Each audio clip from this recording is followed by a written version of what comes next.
In this video, we're going to take a deep dive into torque. It's seemingly the hot topic at the moment, and I'm getting questions asked all the time about torque-free putters, lie angle balanced, should I be using one? So when we're talking about torque in a putter, what are we actually referring to? Well, quite simply put, it means the putter's potential to twist when we swing the club. So let's take a little look at the different putters, different torque profiles, and like I say, let's take a deep dive and try and get a better understanding about what this topic means. So first up, I've got a putter here which you may all be familiar with the head shape, and it's a face balanced putter. So what does that mean? Well, when we rest the shaft horizontal, it means that the face would sit square. You'll also come across putters which they'll say, well, it's got toe hang. What does that mean? Well, when I rest the shaft of this putter horizontal, you can see that we've got some degree of toe hang. You'll get various degrees of toe hang, and typically, or most commonly, putters will tend to fall into that category, either sort of face balanced or toe hang. Now, more recently, we're hearing this term lie angle balanced. So that category is becoming a little bit more popular, and we're also hearing this category called torque free, and I'm going to come on to that. But I'm going to show you what a torque profile of the club, how it manifests itself in the putting stroke. So if I go to this face balanced putter, obviously horizontal shaft, club face sits square, you'll realise that we don't actually hit a putt in that plane. We're actually going to strike a putt with the shaft at lie angle. So I'm going to show you something here. I've got a T-peg in the grip, so I'm not actually holding the club myself, the club's suspended. But when I put that club into lie angle, so I'm applying a force to hold the club in lie angle, you can see how the club twists. Now basically, that's because the CG, the centre of gravity of the club, is roughly set back from the face. So where the shaft mounts onto the head, the CG is behind that. So when I apply a force in the line of that shaft, the line of that force is outside of the CG, so that's going to cause the head to twist. So with this club, when I'm holding the club in lie angle, there's some torque in that club. Now, obviously, as well as holding the club in lie angle, what we do is we swing the putter back. So the putting stroke would have an in-plane motion like this, if we were looking to the side of a stroke. So what happens when I swing the putter back and through? Well, we can see that the club really doesn't twist that much. And that's because now the line of force is more in line with the CG. Okay, so there's going to be less twist through the in-plane motion, some twist in holding the club in lie angle. So that club has a torque profile. Now, if we look at a club with toe hang, I'm going to do the same thing here. But I'm going to start with the in-plane force first of all. So if I'm going to apply an in-plane force going back, because we start from a static position, and what we do is we accelerate away. That acceleration, we're applying a force in this direction. And to get the club to stop at the top of the backswing, what we have to do is, as we approach the top of the backswing, start applying a force in the opposite direction. So if I apply a force back, you can see how this club twists. And because the line of that force is inside where the CG of the club is, so it's going to cause that club head to twist, because the shaft is ultimately mounted more towards the heel and the CG is more in the middle of the club head. So any in-plane motion here, that club has the potential to twist. So the toe is going to lag in that initial direction, and then as we start to slow down to the top of the backswing, as we apply a force in this direction, then that toe is going to catch up and then start to lag behind in the downswing. So we're creating the in-plane motion itself with the toe hang putters, creating some about the shaft twist during the stroke. So again, that's why that club would have a torque profile. If we look at, if I hold the club in shaft plane, let's do that, you can see that also twists this way, albeit at a slightly different rate to the face balance one. Once it starts to go, it really goes. And again, if you look at this putter, the CG is slightly closer to the face, so it's slightly closer to where the shaft is mounted. But again, that out of plane force, which is the lie angle, in the direction of the lie angle, that out of plane force is not in line with the CG. So it's going to cause some twist. So both of those clubs have a torque profile. Now, I've got a few different putters here, which are lie angle balance putters. And a lot of people think lie angle balance putters are torque free, and they're not. That term is used interchangeably. Manufacturers are consciously doing that, and I think that causes confusion. I'm going to talk about what lie angle balanced is. So I've got a putter here, which is a axis. Okay, now I'm going to do the same thing with this club. I'm going to place the club in lie angle. So when I place the club in lie angle, what you can see now is that the club face stays square to the plane here. It doesn't twist open like the others do. Now, if I was to rest or hold the club vertically and then let go, you can see how the club twists here.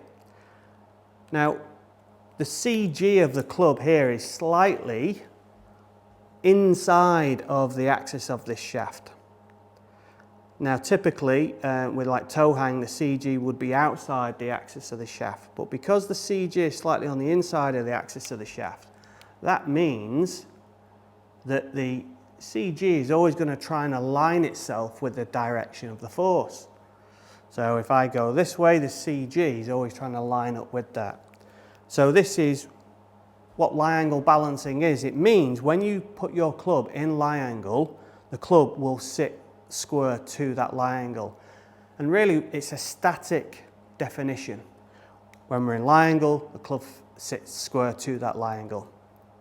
If I was to swing this putter, okay, so I'm going to apply a force going back, you can actually see very, very slightly that the toe wants to work open initially.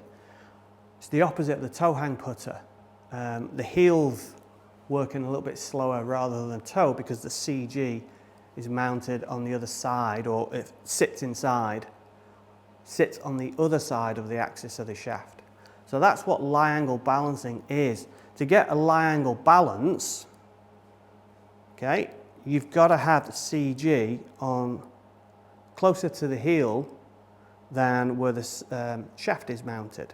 That's lie angle balancing. It's not torque free. A torque free putter, you'd find in this plane, wherever I position the club, it would stay in that position. So if I had it sort of toe down here, it would hold that position. If I had it in that face balance position, it would stay there. If I had it here, it would stay there. Because the line of the force, the CG is always in line with the force, so it's not trying to seek that alignment. So there's a big difference between a lie angle balance putter and a torque free putter. And there's a lot of talk at the moment about torque free, but very few of those of the putters that kind of sit into that category are actually torque free. So let's look at lab. Lab means lie angle balancing. It doesn't mean torque free. There is some torque to the putter. Now, Lab, I think have done a great job of capturing this piece of the market. I know Sam Hahn really well, great guy, very passionate, and you know, this video is not a it's not a kind of anti-lie angle balance, anti-torque free video. It's just trying to help everyone understand what's actually happening here and how you might look to try and choose a putter that's right for you.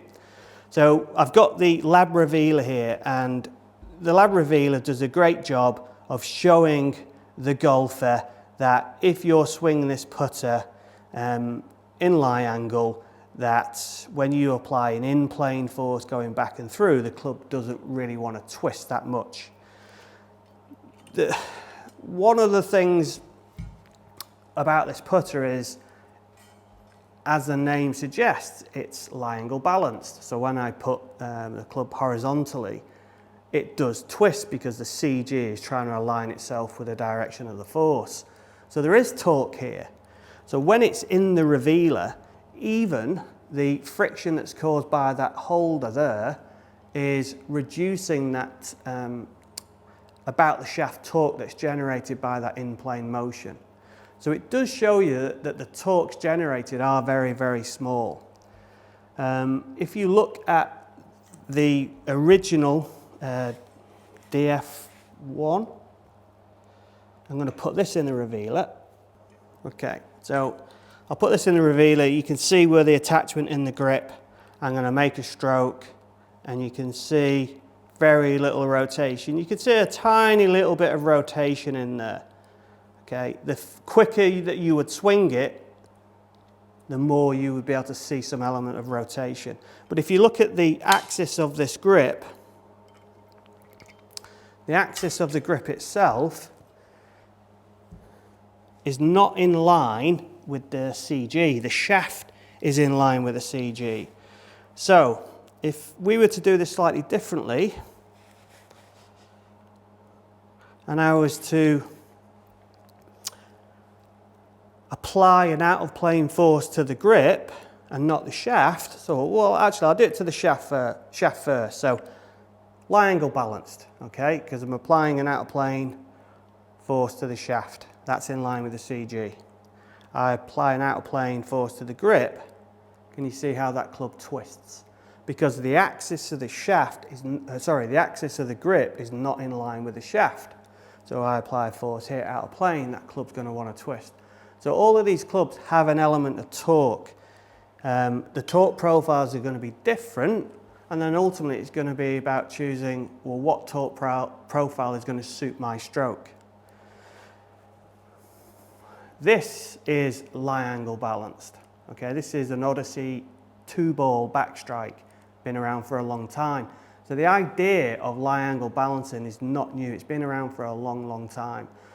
You're going to have different locations of that CG relative to the shaft. So you've got different degrees of torque profiles even within lie angle balancing. Right, so I'm going to go back to the revealer, but what I'm going to do now, I'm going to put a toe hang putter in the revealer. So this has probably got the most torque.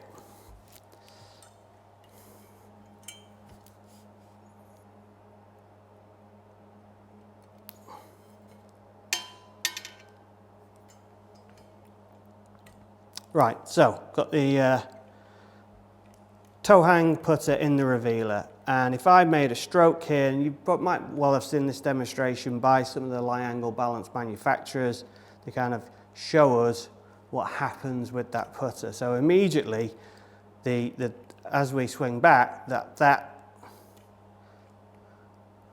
in-plane motion is generating some twist in the club face. Okay. Now, let's see if I can I'm going to put some pressure on the grip with my thumbs here. So essentially, I'm going to try and control the about the shaft torque very lightly, placing my thumbs on the club. Now I'm going to make a stroke.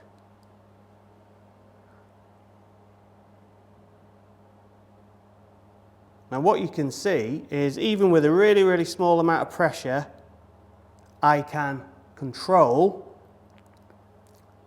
that amount of rotation. There was an excessive amount of rotation when I applied that in-plane force without holding the club. Okay, but just holding it with my thumbs, a really small amount of pressure, I'm going to go forefinger and thumb here. Okay, So those torques that are generated are really, really small. They're very easily overridden. And you know, if you listen to some of the marketing at the moment, you'd think that torque was a really dirty word, and it isn't. Untorque yourself, like you shouldn't have torque. The reality is, for a lot of players, torque helps them. Torque will give the player feedback in time and space where the club is. So it can help their proprioception and awareness of where the club is. It's giving you real-time feedback during the stroke, and that's happening at a subconscious level. So for many players, they actually need torque. It helps them with face awareness over time. Now for some players, taking some of that torque away could help their stroke feel better. It might not necessarily help their stroke perform better. It takes away some feelings that they don't like because they can't necessarily feel that interaction with the club. So is lie angle balanced, is a torque-free putter, is that right for everyone? Well, quite simply, no. We all move differently. Every putter has a potentially different profile. So I'll talk about putters having different torque profiles. And for me as a fitter, it's about trying to find out what's the right profile for you. Do you need a putter with a little bit more toe hang? Do you need a putter that's going to be more face balanced? Or could a lie angle balance be right for you? But you'll only really know once you start to measure how you interact with that club. Does your movement pattern interact with the profile of the club efficiently? Does having some torque help you with your face control and awareness? I've seen already, some students of mine that switch to minimal torque putters or lie angle balance putters, and over time they've actually gotten worse because that lack of torque has led to a lack of awareness of where that club face is. You don't start to kind of have that sense and awareness during the stroke from day to day, week to week, and ultimately you then develop habits that you're not aware of.